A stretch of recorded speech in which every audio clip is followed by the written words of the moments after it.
पैसा छाप्ने रमाइलो र सजिलो प्रिन्टर बनाएर देखाउँदैछु साथीहरू।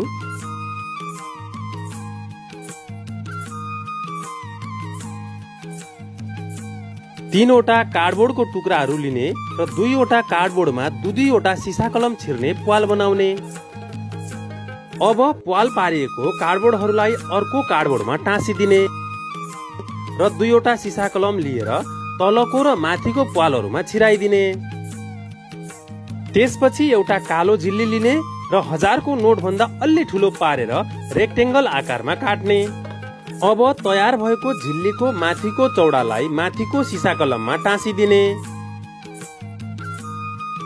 र तलको चौडालाई तलको सिसा कलमको अर्को भागतिर टाँसिदिने। यति गरेपछि हाम्रो रमाइलो प्रिन्टर तयार भयो।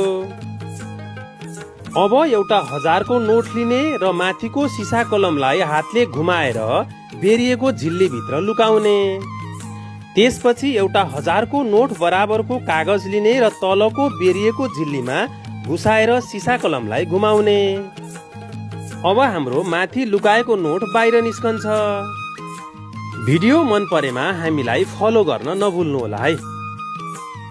साथीहरू, यो भिडियो रमाइलोको लागि मात्रै बनाएको हो है।